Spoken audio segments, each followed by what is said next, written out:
कैसे हैं आप? उम्मीद करती हूँ आप बढ़िया और एकदम मज़े में होंगे, खुश होंगे और अपनी लाइफ को एंजॉय कर रहे होंगे। बिल्कुल जी, खुश रहिए, स्वस्थ रहिए, मस्त रहिए, यही जीवन जीने का आधार है।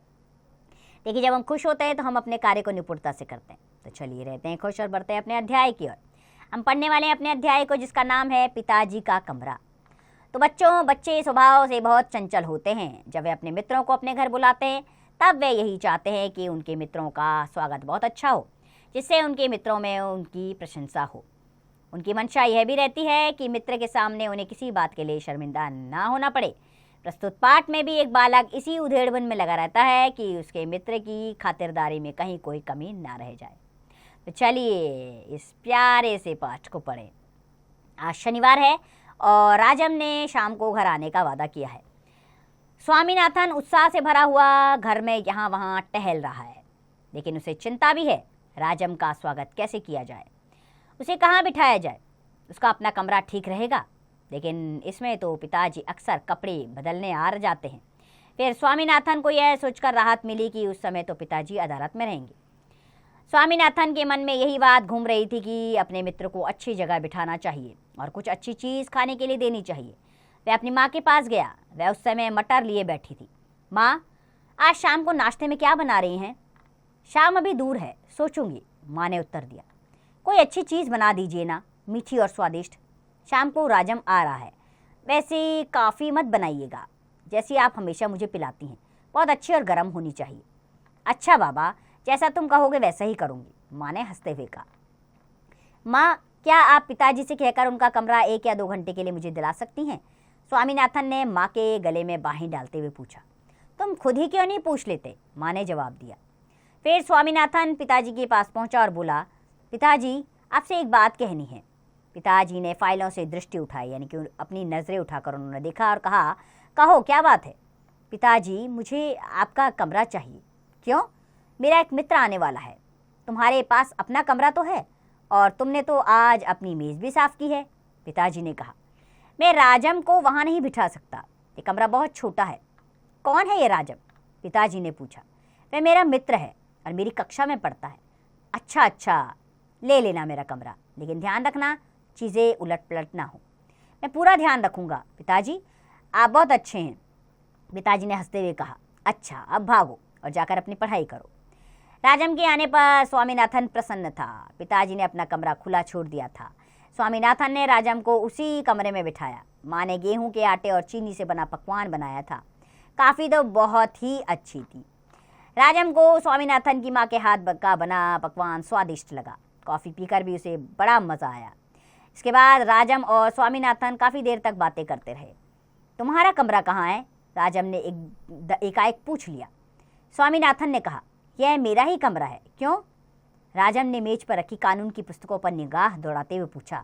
क्या तुम ऐसी पुस्तकें पढ़ते हो? तुम्हारे स्कूल की पुस्तकें कहाँ हैं? स्वामीनाथन ने कहा, बात यह है कि जब मैं बाहर होता हूँ तो पिताजी मुकदमों के सिलसिले में लोगों से यही मिलते हैं, लेकिन तुम अपनी पुस्तकें कहाँ रखते हो? स्वामीनाथन ने बात पलटने की कोशिश की। राजम, तुमने मेरी दादी को देखा है?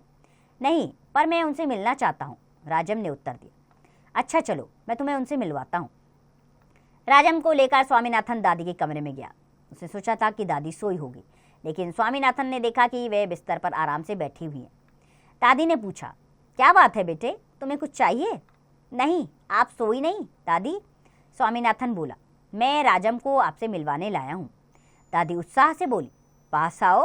राजम, मैं तुम्हारी शक्ल ठीक से नहीं देख पा रही हूँ। तुम जानते हो मैं बूढ़ी हो गई हूँ और मुझे ठीक से कुछ दिखाई नहीं देता। राजम उनके बिस्तर पर बैठ गया। दादी ने उसके बालों पर हाथ फेरा और कहा, तुम्हारे बाल बहुत मुलायम हैं। दादी ने राजम से उसकी माँ के बारे में बातें की। राजम ने दादी को अपने घर परिवार के बारे में बताया। ये सब सुनकर दादी प्रसन्न हुई। थोड़ी देर बाद राजम और स्वामीनाथन दादी के कमरे से बाहर निकले।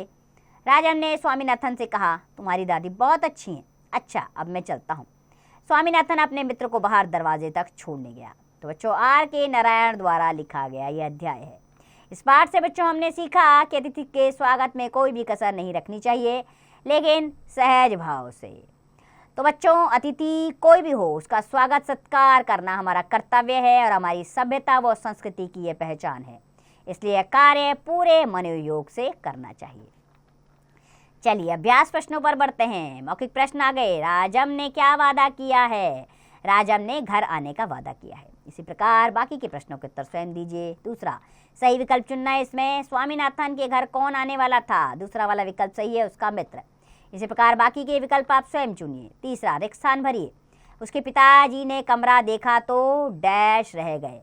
उसके पिताजी ने कमरा देखा तो दंग रह गए। इसी प्रकार बाकी के रिक्त स्थान स्वयं भरिए। चौथा, किसने किससे कहा कोई अच्छी चीज़ बना दीजिए ना, मीठी और स्वादिष्ट? स्वामीनाथन ने माँ से कहा। इसी प्रकार बाकी के भी रिक्त स्थान स्वयं भरिए।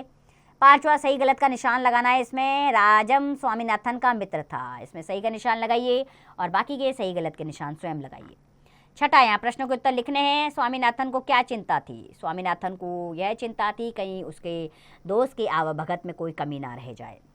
इसी प्रकार बाकी के प्रश्नों के उत्तर स्वयं दीजिए। कल्पना की उड़ान। अपने घर या विद्यालय में स्वच्छता बनाए रखने के लिए आप किन आदतों को बढ़ावा देंगे? बताइए फटाफट से। स्वामीनाथन की कौन कौन सी बातें आपको अच्छी नहीं लगी? उन वाक्यों के सामने गलत का निशान लगाइए। उसके कमरे के बारे में झूठ बोलना, हाँ ये बिल्कुल गलत था। उसके मित्र की खातिरदारी, ये सही था। उसने स्कूल की पुस्तकों के बारे में पूछ जाने पर टाल दी, ये भी गलत था। उसके पिताजी से उसका कमरा मांगा, ये ठीक था। उसने राजम को अपने कमरे में नहीं बिठाया, चलो कोई बात नहीं, ये भी ठीक है। भाषा के बारे में पहला प्रश्न, निम्नलिखित वाक्यों में रेखांकित शब्दों की पहचान संज्ञा, सर्वनाम, विशेषण या क्रिया के रूप में कीजिए। आज शनिवार है। शनिवार ये क्या है? संज्ञा है, सर्वनाम है या क्रिया है? उसके पिताजी ने कमरा देखा, देखा क्या है? क्रिया है। इसी प्रकार बाकी के रिक्त स्थान में संज्ञा, सर्वनाम और क्रिया भरिए। दूसरा, निम्नलिखित शब्दों के लिंग लिखिए। कमरा क्या है बच्चों? पुल्लिंग है। इसी प्रकार बाकी के स्त्रीलिंग और पुल्लिंग आप स्वयं लिखेंगे। तीसरा, निम्नलिखित शब्दों के वचन लिखिए। कमरा, कमरा क्या है बच्चों? एक वचन है। इसी प्रकार एक वचन और बहुवचन आप स्वयं लिखेंगे। चौथा, उचित विकल्प चुनिए। निम्नलिखित में से शुद्ध शब्द है बिस्तर, तीसरा वाला विकल्प सही है। इसी प्रकार बाकी के सही विकल्प स्वयं चुनिए। पांचवा, उचित कारक विभक्ति लिखकर वाक्य पूरे कीजिए। पिताजी डैश कमरा खुला छोड़ दीजिए। पिताजी अपना कमरा खुला छोड़ दीजिए। बाकी के रिक्त स्थान इसी प्रकार भरेंगे आप। छठा, शुद्ध वर्तनी में लिखिए। स्वादिष्ट, स्वादिष्ट में आधा सौ आता है और आधा शौ आता है, षटकोण वाला। इसी प्रकार बाकी की वर्तनियां आप स्वयं शुद्ध कीजिए। विषय संवर्धक गतिविधियां, झूठ बोलना अच्छी बात है या बुरी बात? कक्षा में इस पर चर्चा कीजिए। बिल्कुल, ये चर्चा का अहम विषय है। राजन जब अपने घर लौटा होगा तब उसने स्वामीनाथन और उसके परिवार वालों के बारे में अपने घर वालों से क्या क्या बताया होगा? अनुमान से लिखिए। तो सोचिए उसने क्या बताया होगा। अपनी कॉपी में अपने प्रिय मित्र के विषय में कुछ पंक्तियाँ लिखिए। आपका भी कोई बेस्ट फ्रेंड होगा, ज़रूर होगा, तो उसके विषय में आप क्या क्या जानते हैं और समझते हैं, तो उस पर आप कुछ पंक्तियाँ ज़रूर लिखिएगा। तो बच्चों, अपने मित्र का आवभगत करना कोई गलत बात नहीं है, लेकिन झूठ बोलना भी कोई सही बात नहीं है। आपका घर जैसा है, आपका कमरा जैसा है, उसको उसी प्रकार से दिखाइए। तो उम्मीद करती हूँ आप भी इस कहानी से सीख लेंगे और कभी झूठ नहीं बोलेंगे। तो खुश रहिए, स्वस्थ रहिए, मस्त रहिए और इस पाठ का अभ्यास करते रहिए।